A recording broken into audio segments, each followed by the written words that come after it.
into this other part of the interview. Now you are a veteran, correct? Absolutely, yes, sir. Great, great. Let's get right into it. So I want to know, why did you enlist into the military? Talk to the people. Good question. When I enlisted, it was around 2001, 2002 Okay. when the war started. You know what I'm saying? What war? Let's. So this is the Iraq Afghanistan war after what happened in 9/11 here in the United States when it hit Mm, the Twin Towers. mm, Now it wasn't a favor. It was unfavorable. You know what I'm saying? It wasn't like a real popular war. right. So obviously, someone signing up during that time frame, it just didn't look good. But my motivation wasn't, what I'm saying, regarding the war. Unfortunately, I didn't really. I should have thought more in depth into it, but my motivation wasn't thinking about the war. My motivation was thinking about the things that I had going on, which wasn't a lot of anything at that point in time. You know what I'm saying? And I knew things about the military. I knew some things that, some benefits that can come from it from joining the military. I weighed out the benefits, what I'm saying, with the negatives, what I'm saying. The benefits, overwhelmingly, in my opinion, what I'm saying, told me to join. Right. Now, like I said, in our family, it wasn't a popular idea. We have veterans in our family, we have non-veterans in our family, and with the exception of probably one or two, the consensus was you're crazy for even thinking about it, But every man got to make their own choice, and that was my choice at that time, and that's what I knew, what I'm saying, regardless of what people were saying and putting in my ear. It's my choice, and I had to make a choice at that moment in time. It's funny you say that, and I absolutely agree with everything that you just said. I was in that group of family members that didn't understand the decision to run into a war, and sign up for that, volunteer for that. But the more, I spoke with you and you gave me your perspective.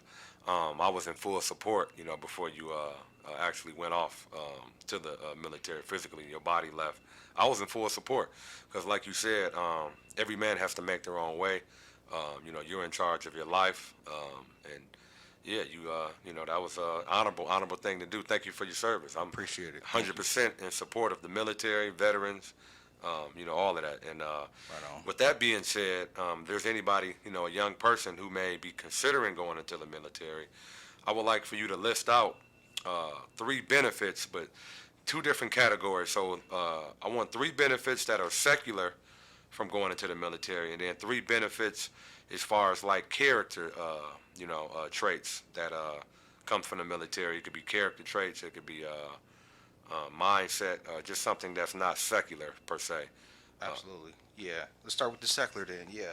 So from a secular standpoint, you sign up for a particular job. So in my instance, I signed up to be a medic. Now, just be we talked about this.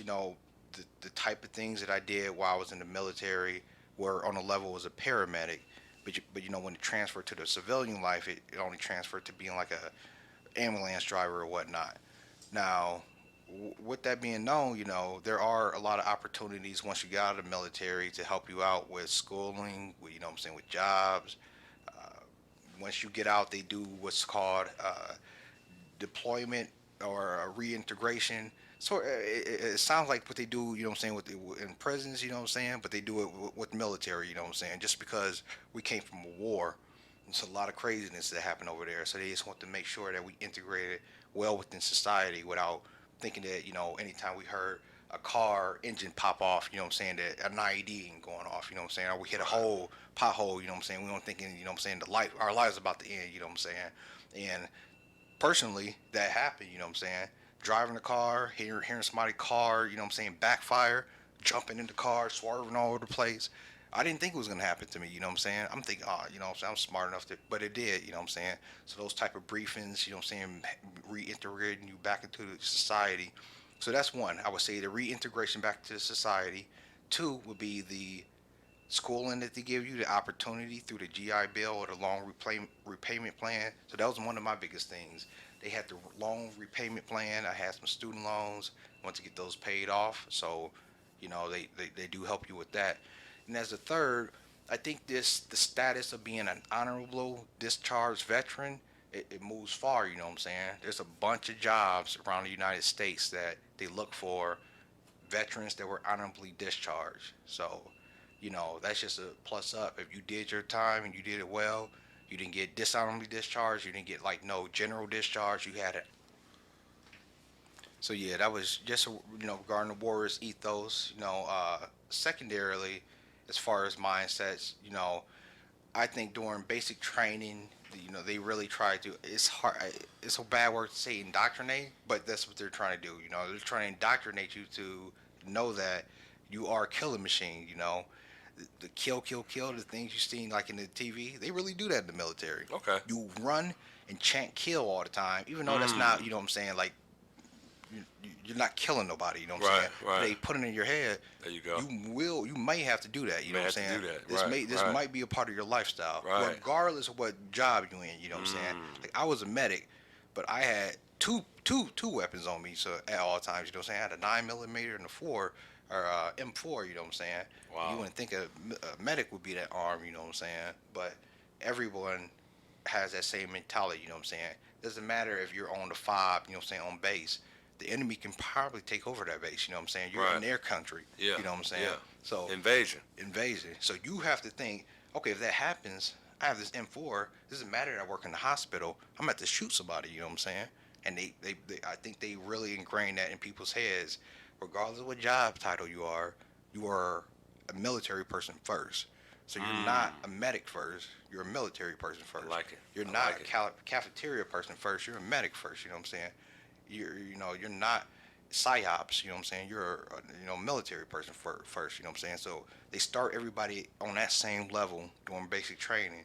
Then you go to your advanced training and whatnot Okay. to get job specific training.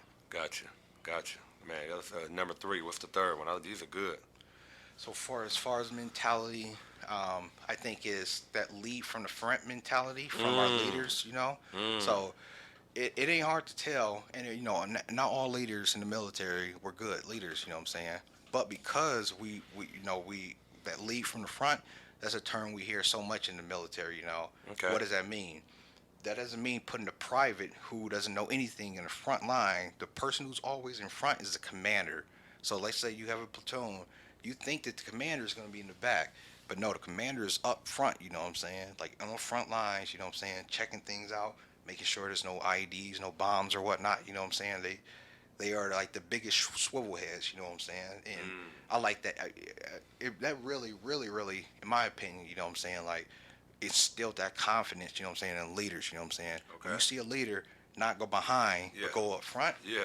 man.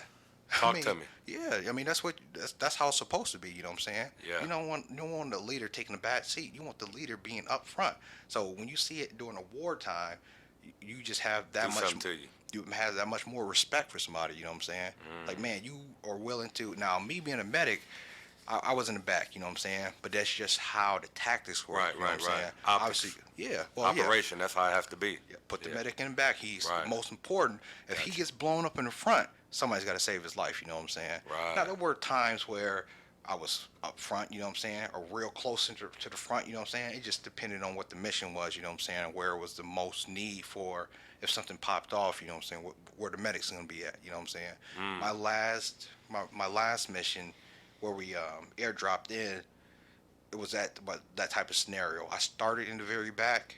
Some stuff happened in the front, so I went up front. I helped them out, and they repositioned me to be closer to the front because of that. Now, obviously, I was more nervous, you know what I'm saying, because I knew that this was a trail that they were actively trying to get us at, you know what I'm saying.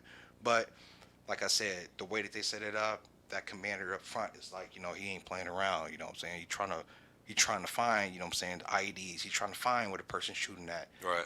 That specific mission, we did have a commander that he took a couple bullets that day, you know what I'm saying. He didn't make it, Damn. but He died leading from the front. he died leading from the front. Wow. Honorable. Just a short story on that, you know what I'm saying. It was two medics, me and my medical sergeant, Sergeant Swinson. Me and him, you know what I'm saying, got to this guy. We had to carry him 1,000 yards, you know what I'm saying, to an open field or whatnot. The flight medic on that plane was his wife, so she was actually working on him, and unfortunately, she got the news right away. But yeah, It's tough Wow. times. But, that man, what I'm saying, majorly respected. The only reason why he was in that position is because he was a commander. He was up front. He led from the front.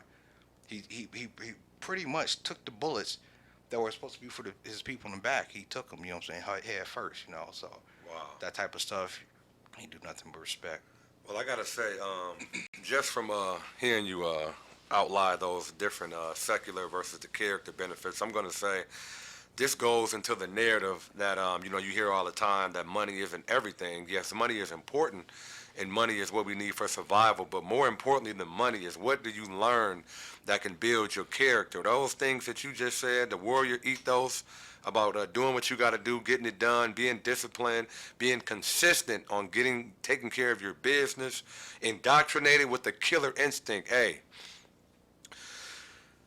kill or be killed, man. That right there, I mean, Yeah, and you could take that in, what I'm saying? You could take that into the real world, you know what I'm saying? It doesn't have to just be about guns and shooting people. right, But even like, what I'm saying, when you're trying to get that position, right, look, there's these other 5 people that's trying to get the right. position. You want it. Yeah. It's kill or be killed in that scenario, you know what I'm saying? I love it. I'm gonna kill them, I you know what love I'm it. saying, like secularly or whatever, you know what I'm saying, so I can get the job, you know what I I'm love saying? it. It's about me.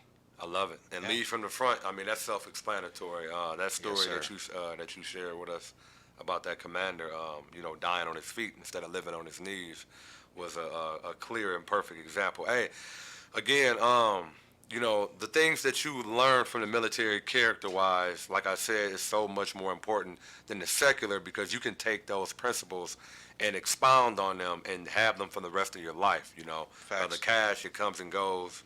The money comes and goes, but the character of a man, the who you are, is much more important. And it appears that the military did a very great job of building some character. So shout out to the military. Shout out to you for going to the military and going through the process. Again, thank you for your service. Right on. Thank you.